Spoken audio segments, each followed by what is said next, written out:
So guys, आज हम जिस मूवी को देखने वाले हैं वो है दरअसल इनजस्टिस का दूसरा पार्ट। इसलिए प्लीज इस वीडियो को देखने से पहले पार्ट 1 को जरूर देखना, जिसका लिंक आपको आई बटन में दिख रहा होगा। तो दोस्तों, जैसा कि हमने पिछले पार्ट में देखा कि रॉबिन के एक नादानी के वजह से नाइटविंग मारा जाता है, तो ऐसे में वहाँ हर किसी को ये पता होता है कि सिचुएशन अब और भी बिगड़ने वाला है, खास करके सुपरमैन को, क्योंकि इसका असर तभी से बैटमैन पर दिखने लगा था, जो कि अपने बेटे रॉबिन को वहाँ से ये कहकर चला जाता है कि उसने सोचा था कि वो उसे सुधार सकता है, पर वो गलत था। इसलिए जैसे ही बैटमैन नाइटविंग के बॉडी को उठाकर अपने साथ ले जाता है, सुपरमैन वैसे ही कैटवुमन से मिलने जाता है और उसे नाइटविंग के मरने के बारे में बताता है, ताकि वो बैटमैन को इमोशनली सपोर्ट कर सके।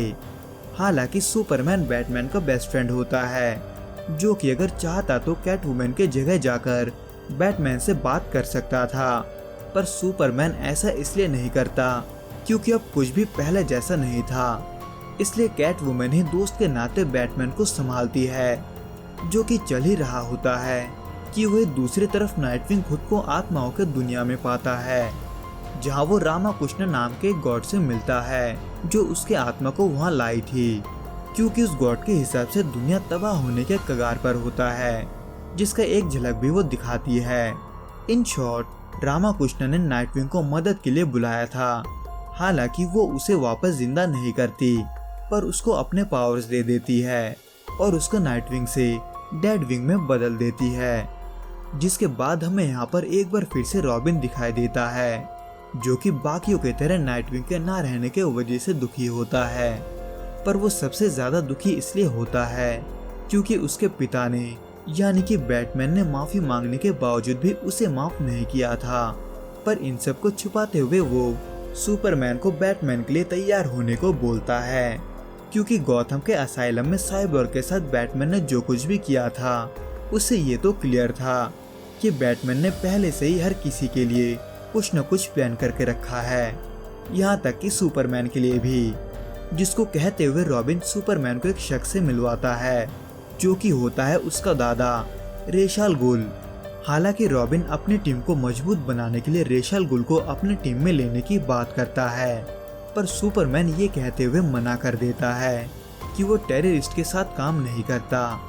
पर रेश अल गुल को इससे कोई भी फर्क नहीं पड़ता, क्योंकि उसे ये पता होता है कि सुपरमैन को आज नहीं तो कल उसका जरूरत पड़ने वाला है, क्योंकि सुपरमैन को वाकई में अपने टीम को मजबूत बनाने के लिए और भी सुपर हीरो चाहिए थे। इसलिए सुपरमैन मिस्टर टेरिफिक के पास जाता है, जो कि वॉच टावर में मल्टीवर्स का मैप बना रहा होता है। खैर, सुपरमैन वहाँ असल में मिस्टर टेरिफिक का टी स्फीयर लेने जाता है, ताकि वो 24 घंटे हर किसी पर नजर रख सके। वैसे तो सुपरमैन ऐसा करने का रीजन बंदूकों को बताता है, जिससे बहुत लोग मारे जाते हैं। इन शॉर्ट, सुपरमैन उन सभी लोगों को जेल में डालने की बात करता है जो गन कैरी करते हैं। पर अब जब आए दिन उससे कई ज्यादा मौत स्मोकिंग से होता है, तो ऐसे में मिस्टर टेरिफिक सुपरमैन से इसका सॉल्यूशन पूछता है कि क्या वो उन सबको भी जेल में डाल देगा जो स्मोक करते हैं, और उनका क्या जो ट्रैफिक रूल्स को फॉलो नहीं करते, या फिर उनका जिनसे गलती से कोई कानून टूट गया, तो क्या वो उनको भी सजा देगा। इन शॉर्ट, सुपरमैन के पास इन सब का जवाब नहीं होता। और रही बात मिस्टर टेरिफिक की, तो उसके बातों को सुनकर सुपरमैन ये समझ जाता है कि वो उसका साथ नहीं देगा, क्योंकि शांति के नाम पर लोगों को हद से ज्यादा कंट्रोल करना किसी पागलपन से कम नहीं था।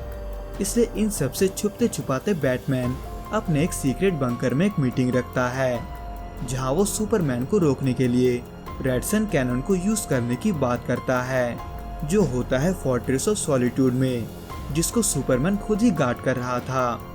और जिनको नहीं पता, मैं उनको ये बता दूं कि बैटमैन यहाँ पर रेडसन कैनन को इसलिए यूज करने के बारे में सोचता है क्योंकि क्रिप्टोनाइट और मैजिक के अलावा रेडसन का रेडिएशन भी सुपरमैन का वीकनेस होता है। इसलिए अपने प्लान के मुताबिक बैटमैन यूएस के प्रेसिडेंट से कहकर 2 मिसाइल लॉन्च करवाता है, ताकि उससे सुपरमैन का ध्यान बढ़ जाए, जो कि होता भी है। इसलिए इसी बीच मौका पाकर सभी फोर्ट्रेस ऑफ सॉलिट्यूड में घुस जाते हैं। रेडसन कैनन को चुराने के लिए। पर तभी उन्हें वहाँ पर सुपरमैन का पिता दिखता है, जिसको सुपरमैन ने वहाँ पर छुपा कर रखा था। इसलिए बैटमैन जल्दी से सभी को वहाँ से निकलने को बोलता है, ताकि सुपरमैन को ऐसा ना लगे कि वो सभी फिर से उसके पिता को लेने आए हैं। पर तब तक बहुत देर हो चुका होता है, क्योंकि सुपरमैन ऑलरेडी वहाँ आ जाता है। हालांकि सुपरमैन का पिता सुपरमैन को रोकने की कोशिश करता है, पर फिर भी वो नहीं रुकता और उन सभी को गिरफ्तार करने जाता है। इसलिए बैटमैन कोई और चारा ना पाकर अपना दूसरा हथियार इस्तेमाल करता है, जो कि होता है एटम, जो ऑलरेडी छोटा होकर सुपरमैन के ब्रेन में क्रिप्टोनाइट के साथ होता है, जिसके वजह से बैटमैन को एक बार फिर से रेडसन कैनन को चुराने का मौका मिल जाता है।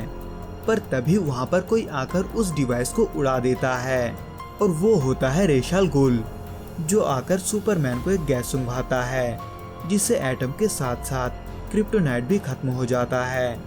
इसलिए ग्रीन एरो उसे रोकने के लिए क्रिप्टोनाइट एरो का यूज करता है, पर वो एरो सुपरमैन से टकराते हुए सीधे उसके पिता को लग जाता है। इसलिए सुपरमैन गुस्से में अपने लेजर बीम से ही ग्रीन एरो का भेजा उड़ा देता है, जिसके बाद सुपरमैन हर एक जगह वायलेंस को रोकने के लिए एक इंटरव्यू के दौरान सभी को धमकाते हुए मिस्टर टेरिफिक का टी स्फीयर चारों तरफ फैला देता है।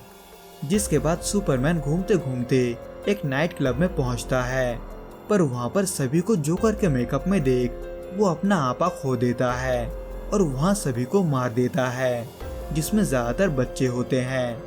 हालांकि बैटमैन उस क्लब के बाहर ही होता है, पर वो कुछ भी नहीं कर पाता, क्योंकि फिलहाल तो उसका सबसे बड़ा प्रॉब्लम होता है मिस्टर टेरिफिक का टी स्फीयर, जो शहर के चारों तरफ थे। और अब जब ये टेक्नोलॉजी बैटमैन के समझ से भी बाहर होता है, तो वो ऐसे में उसी का मदद लेने के बारे में सोचता है जिसने उनको बनाया था, मिस्टर टेरिफिक।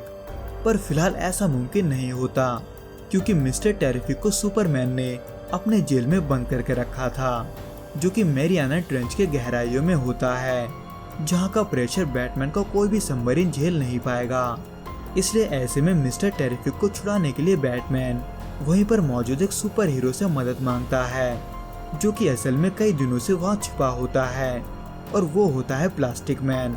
हालांकि यहाँ सिर्फ बैटमैन ही अकेले प्लान नहीं बना रहा होता, बल्कि वही दूसरी तरफ सुपरमैन भी अपने टीम को मजबूत बनाने में लगा होता है, जिसके लिए रेस अल गुल से अमेजो नाम का एक रोबोट दिखाता है, जो अपने ओपोनेंट के एबिलिटी को भी कॉपी कर सकता है।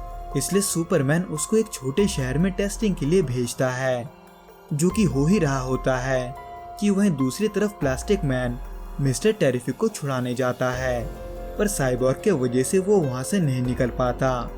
पर तभी वहां पर डेडविंग आ जाता है, जो साइबोर्ग के बॉडी में घुसकर उससे ही उस जेल का छत उड़वा देता है, जो कि साइबोर्ग को भी समझ में नहीं आता कि आखिर ये कैसे हुआ। हालांकि डेडविंग जैसे ही साइबोर्ग के बॉडी से निकलता है, वो उसे देख लेता है, जो कि दरअसल वही देख सकता है जिसको डेडविंग ने पजेस किया हो। पर इन सब चीजों से अनजान इसका फायदा उठाते हुए मिस्टर टेरिफिक प्लास्टिक मैन के साथ भाग जाता है, जो कि वहां से निकलने के बाद उस क्लब के वीडियो फुटेज को पूरे दुनिया में लाइव चला देता है, जहां सुपरमैन ने बच्चों को मारा था, जिसको देखकर वंडर वुमन भी चौंक जाती है। पर इससे सुपरमैन को जरा सा भी फर्क नहीं पड़ता। हालांकि बैटमैन ने मिस्टर टेरिफिक को सिर्फ इसी काम के लिए नहीं बुलाया था, बल्कि वो किसी दूसरे प्लान के लिए था, जिसमें अब भी बहुत काम बचा होता है। लेकिन वही दूसरी तरफ स्मॉलविल में हालात बिगड़ने लगता है, जब अमेजो एक आदमी को मारने की कोशिश करता है, जिससे दरअसल गलती से कूड़ा डस्टबिन के बजाय जमीन पर गिर गया था। यहाँ तक कि अमेजो वहाँ के पुलिस को भी मारने की कोशिश करता है, क्योंकि उनके पास गन होता है। हालांकि सुपरमैन तभी बीच में आकर रेस अल गुल से उसे बंद करने को बोलता है, पर रेस अल गुल ये कहते हुए मना कर देता है कि वो रोबोट उसी का ऑर्डर फॉलो कर रहा है, यानी कि सुपरमैन का, जिसके वजह से सुपरमैन खुद उसे रोकने जाता है। पर अब जब वो रोबोट अपने एनिमी को देखकर सीखता है, तो ऐसे में सुपरमैन को मदद चाहिए होता है, जो कि बाकी के लीग के मेंबर करते भी हैं। पर इस दौरान हॉकमैन और साइबोर्ग दोनों अमेजो के हाथों मारे जाते हैं, जो कि हो ही रहा होता है, कि तभी वहाँ पर बैटमैन भी आ जाता है, जहाँ वो प्लास्टिक मैन और मिस्टर टेरिफिक को उनके काम पर लगाकर अमेजो से निपटने जाता है, जिसको होते हुए रॉबिन भी देखता है। पर रॉबिन को रेश अल गुल जबरदस्ती वहीं रोक लेता है, जिससे बचने के लिए अब रॉबिन को भी लड़ना पड़ता है। हालांकि वो रेश अल गुल को टक्कर नहीं दे पाता, पर तभी एन मौके पर एक बार फिर से डेडविंग आ जाता है और रॉबिन को कंट्रोल करते हुए रेश अल गुल को हरा देता है। पर वहीं दूसरी तरफ अमेजो अब भी नहीं हारा होता, वो अब भी सभी को बुरे तरीके से पीट रहा होता है, जिसमें इस बीच प्लान के मुताबिक मिस्टर टेरिफिक एक पोर्टल खोलकर कहीं चला जाता है और प्लास्टिक मैन, जो कि सबको पिटता देख बोर हो जाता है, वो आखिर में अमेजो को रोकने के लिए अमेजो को पूरे तरीके से रैप कर लेता है, जिससे मौका पाकर वंडर वुमन और सुपरमैन अमेजो के 2 टुकड़े कर देते हैं। हालांकि वो अमेजो को रोकने में कामयाब तो होते हैं, पर उसके लिए उन्हें साइबोर्ग और हॉकमैन को खोना पड़ता है। लेकिन फिर भी बैटमैन, जिसने अमेजो को रोकने में मदद किया था, सुपरमैन उसको गिरफ्तार करने जाता है, जहां वंडर वुमन सुपरमैन को ऐसा करने से मना करती है, पर सुपरमैन उस पर ही हमला कर देता है। जो कि चल ही रहा होता है कि तभी मिस्टर टेरिफिक के पोर्टल से कोई आता है और वो होता है सुपरमैन, पर दूसरे डायमेंशन का, जिसके बाद दोनों सुपरमैन के बीच बहुत ही घमासान लड़ाई होता है। पर आखिर में दूसरे डायमेंशन का सुपरमैन ही हार जाता है, क्योंकि वो अच्छा होने के वजह से अपने पूरे पावर का यूज नहीं करता। पर अब जब इवल सुपरमैन अब भी खड़ा होता है, तो वो ऐसे में बैटमैन को मारकर इस कहानी को खत्म करने आता है।